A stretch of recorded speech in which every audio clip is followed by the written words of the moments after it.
Hey there, everybody. This is Corey Huff with theabundantartist.com, and today is our game changer discussion with Melissa Dinwiddie. Say hi to everybody, Melissa. Hey everybody, it's Melissa Dinwiddie from Living a Creative Life. I am very excited to talk to Melissa about this. It's been, gosh, almost a year since we had this conversation that we like to have from time to time about how to build a life as a creative person, as an artist, as a musician, as a creative being. So Melissa and I are going to have a little conversation about her art career and her art life, and we're going to ask that if you have questions, feel free to drop those in the comment section. We're definitely going to get to your questions, but it might be towards the end. We'll be monitoring those, but we might just wait till the end to get to your questions. There's some really good stuff in here. Melissa has been a professional creative for quite some time. You're not that old, Melissa, but I'm older than you. a little bit. But Melissa's been a professional creative for quite some time, and she's been there, and she has some great stuff to say. So for those of you that are listening who are just getting started on the path towards becoming a professional creative, or those who are really struggling in your creative life right now, I think Melissa's going to have some great stuff to share with you. So Melissa, without further ado, for those who don't know you, tell us a little bit about your background as an artist and how you make your money. Okay, well, I actually didn't become an artist until I was almost 30, Corey, which is probably not that much. You're probably about that age, right? I'm 33. Okay, so I was barely younger than you. I loved making art as a kid, but I got really stuck in a fixed mindset when I was pretty young that other people were the artists, not me, and I really completely stopped making art in my teens. I got into dance in high school, and I was really serious about that, and that was my career path for a few years until I got injured while I was a student at the Juilliard School. And then, cut to several years later, I discovered calligraphy in my late 20s. I think I was 28. And I fell madly in love with it, and I gradually, little by little, turned that passion into a business. I did a lot of private art commissions, poems and quotations, a lot of marriage documents, occasional logo design, a little bit of graphic design. And early on in this little tiny career that I was building, I made my very first ketubah, or Jewish marriage contract. This is a document that's a traditional part of every Jewish wedding ceremony. So it's a niche market because pretty much everybody who has a Jewish wedding gets a ketubah. Although I've also created similar documents for non-Jewish couples as well. Mm-hmm. So that became obvious to me that, oh, this ketubah thing, this seems like something that sort of, there's money there. There's not like enormous money, but there's sort of steady money. So I kind of followed the money, right? And it's not that I made a killing, but I realized that there was this persistent demand. So that became my main focus, and I made dozens of ketubot, that's the plural of ketubah, dozens of ketubot by hand on commission, and then in 2001 I created my very first print because I realized that if I started offering prints, it would expand my market because I could sell them for a lot less money than I could, afford to sell an original for, and it would also add some little bit of automation, a little more stable cash flow, and at this point I have a line of about 24 prints, which I customize for each couple with their names and their wedding dates and stuff like that. But honestly, working to client specifications all the time is one of the things that completely burned me out on my art business, and what eventually led me to start my blog, Living a Creative Life, in 2010. I was really pretty unhappy. Here I was making my living from my art, but I was only doing work for other people.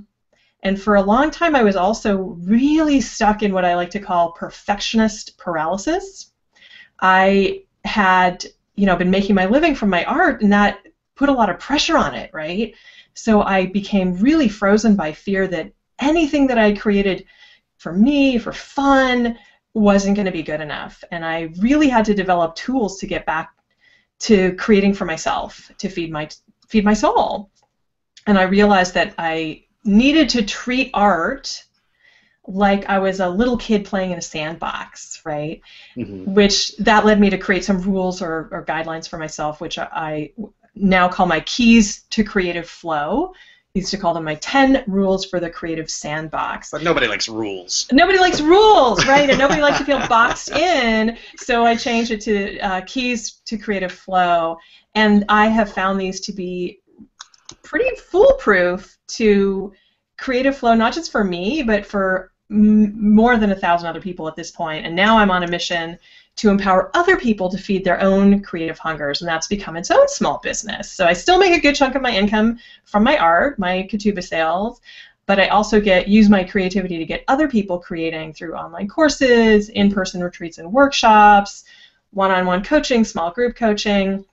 And the really cool thing, Corey, is that as I let myself kind of muck about in the creative sandbox, making messes just for fun and focusing on the process and not on the product, I started sharing pictures of my process online on Instagram, which shoots them out also to Facebook and Twitter, and people have been asking to buy my paintings that I've just been making for me, right? So I feel like I've kind of come full circle from this, well, I don't know if full circle is the right metaphor, but starting from this place of I'm not an artist to being a professional artist making my living, to being a completely burned out artist, and now to a really joyful artist again. And I've known you for, oh my gosh, I've known you for like 5 years now.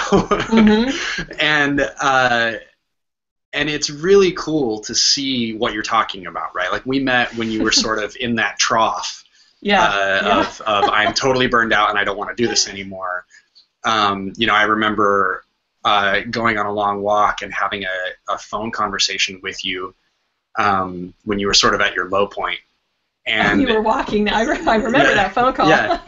And it's so cool now because like these art sparks that you put out, like for the longest time it was just this art that you made for yourself, and you didn't, like, sometimes you shared it with people, sometimes you didn't, and then you went to the Design Your Life camp or whatever it was, and you decided to start sharing these deeply personal pieces with people.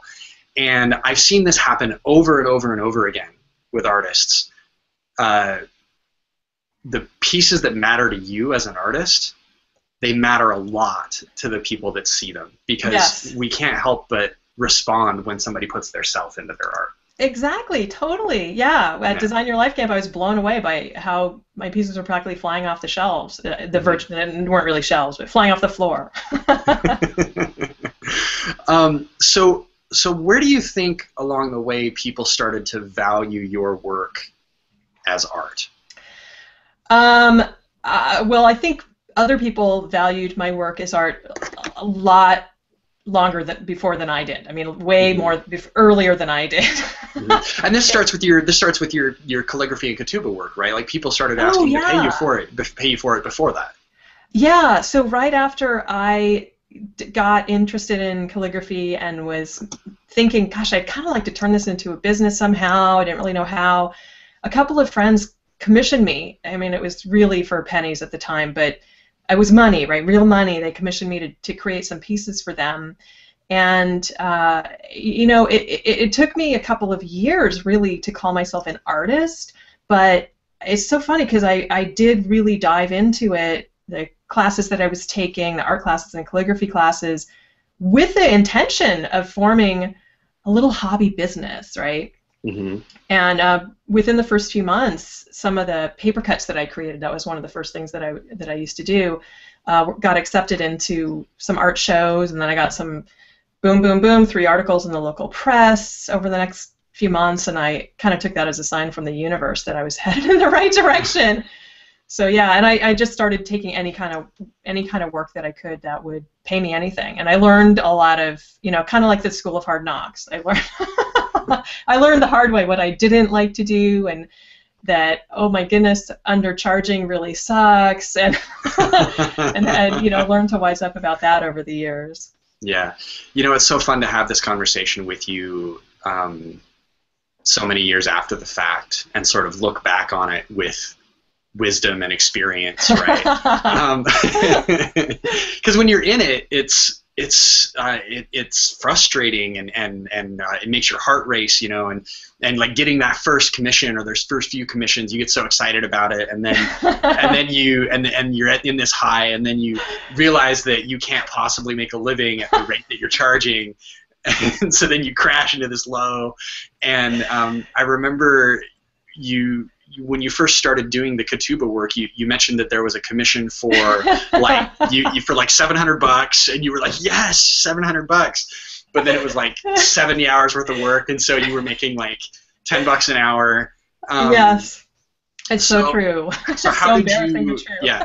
How did you decide that you were worth more than that? How did you justify the raised rates? Yeah, that is a really great question. So really at first, I mean, I didn't know when I accepted this $700 commission, which was more than I'd ever made for anything in my life. I didn't know it was going to take me 70 hours, but it literally did. And at the time, I thought, oh, $10 an hour, yeah. My previous job had been a nursery school teacher years before at $8.50 an hour or something, so it was improvement, right? But pretty soon, what happened was I found myself wanting to quit. I was feeling really resentful of these lovely, lovely clients who were commissioning me to do artwork for them, and I just felt like I wasn't getting enough payoff for it. And thankfully, I realized that I didn't actually have to quit, I just needed to charge more. So that's been a really important gauge for me ever since. If I'm ever feeling resentful of the work, that is a clear sign that I'm not charging enough. What do you think that is? Why do you think that there's such a clear correlation between being paid more and feeling like, you know, what is it that creates that sense of value? Do you have any thoughts there? Well, I mean, it's just as a person who's doing the work, you're laboring away, blood, sweat, and tears are going into something, and somebody's paying you a fraction of the time and effort and expertise that's going into something. It's just like that just feels so wrong. And what I learned about resentment over the years is that it's really not anger at somebody else. It's really anger at yourself, misdirected at somebody else through the lens of victimhood. Because you haven't drawn a line, you haven't set a clear boundary, and so I hadn't set clear enough boundaries of, no, I need to get compensated more for my work. And it's an ongoing issue. I think pricing is one of the hardest things that we deal with. And I think now that if I don't have a little bit of discomfort, like, oh my gosh, am I charging too much, then I'm probably charging too little. And it definitely, if I'm feeling resentful at all, that's it. Price has to go up. Yeah, yeah. I think I really like what you said there about resentment being misdirected anger. That it's really anger at yourself for not being willing to stand up and be where you need to be. Exactly. So I know that the business part of you really kicked in after your first marriage falling apart. Yes. Tell people about that. Well, when I got divorced in '99, I wasn't earning even close to a living wage because I didn't have to. My husband made enough to support both of us. So I had this little business, and it had grown very organically. I was completely clueless about marketing and business. And really, I only made enough to pay for my classes and conferences I went to and my art supplies and stuff. And suddenly, I had to figure out how to make a living. And I had a moment of thinking that maybe I should just go, get a job. And I remember this moment. I looked through the classified ads in the local paper, and I realized that I did not have enough experience in anything to get more than an entry-level position. Mm-hmm. I mean, probably I could have if I'd figured out how to have a little bit of confidence about it, but at the time I just couldn't envision it, and I just knew that I could grow my business to make more than, some kind of entry-level, low-paid job. So I just gritted my teeth, and I determined to make it work. And I had 2.5 years of partial spousal support, and that filled in the gaps. But then after that, I was flying solo. I didn't have any outside help. So I just I knocked myself out to make this business sustainable. And I love that. I love that you decided that it had to happen, so then you went and figured out how to make it happen. You know, I know that you took courses and you partnered with people and you did all kinds of things. You did all the things that were necessary and some things that weren't necessary to make the business happen. And a lot of artists, you know, they want to get to that point. They want to get to the point where their art business is self-sustaining. But you had an interesting experience that I've actually seen a lot of artists go through at this point. You know, when you and I first started doing this a few years ago, it wasn't something that I had seen too much, but now I know that it is a very common pattern that you had painted yourself into a corner, no pun intended, and you couldn't afford to keep doing the art that you were doing. What does that mean? Yeah, so what happened was I kept adding new designs to my line of Katuba prints, but the prints themselves, they weren't enough to pay all of my bills. So I kept taking on commissions as they would come along. You know, you never know when a commission's going to come along, and it was impossible to say no, right? So creating each one of these prints was just an enormous amount of work, and as I added to my line, I got more orders, which is great, but then I had to fill the orders, so that added to my workload too. Mm-hmm. But because I wasn't making enough from the print sales alone yet, I just couldn't turn away any custom work. So I ended up essentially working extreme overtime for several months at a time for years. It was really, really bad. I would never wish that on my worst enemy. My mantra for a number of years was, I wish I could just stop. I wish I could afford to stop taking commissions. Mm-hmm. And when I finally realized that, oh my goodness, I have built up enough of a line of prints that I can afford to stop taking commissions, it occurred to me, I had kind of a pivotal moment when I realized that if I didn't stop taking commissions, I was literally going to drive myself to an early grave. Mm-hmm. And, you know, honestly, here I was making money from my art, okay money, and I was really miserable, and I was not a thriving artist. I was not living an abundant life. Yeah. I know that some artists really thrive on doing commission work because they enjoy that thing, but a lot of artists don't. You know, and there's that dealing with clients and dealing with people who are unhappy and handling payments and all of that stuff. You know, there's lots of ways to make a living as an artist, but I'm glad that you were able to figure out what worked for you, and that's sort of the essence of what you and I have been working on the last couple of years together. Yeah. So what happens when art becomes just a job? What happens when you reach that point where it's not fun anymore? Yeah, that's exactly that. Art was just a job for me at that point, which was so sad. Because of course I started making art because I loved creating with my hands and exploring and experimenting and learning, but when I had to rely on my art to pay my bills, I focused more and more just on what's going to bring in the money, and I stopped playing. And the only creating I did after a while was when I was making something for a client, and that has its own rewards. I'm actually really glad that I had those years of doing custom work, and it forced me to do things that I never would have done on my own that I'm really proud of, and I learned a lot. But it's a really different animal from creating just to feed your own soul.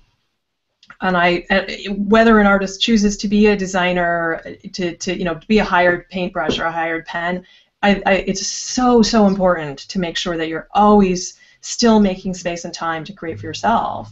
Mm-hmm. And then when I retired from taking commissions, I built up this business selling and reselling prints of the pieces that I'd already made. And I kind of had this story in my head that I didn't have time to make art anymore because I was so busy filling all of these orders. But there was the fact that, on top of that my drafting table and my studio began to feel like all business. no play, no fun. So sitting down to my drafting table didn't feel like a fun thing to do anymore. It kind of felt like a busman's holiday, right? So I don't think that this is necessarily what has to happen, but it's what happened to me, and it's just so important that you make sure that your art, your true passion never becomes just a job. You really need to keep space to create just for yourself. Yeah, and I think it's important to point out that we're not saying that you need to always be pursuing your passion, but instead just, you're building up a business as an artist, and you're creating a business that brings in money for you, but it's important not to let that overshadow the reason you became an artist in the first place. Exactly. Yeah.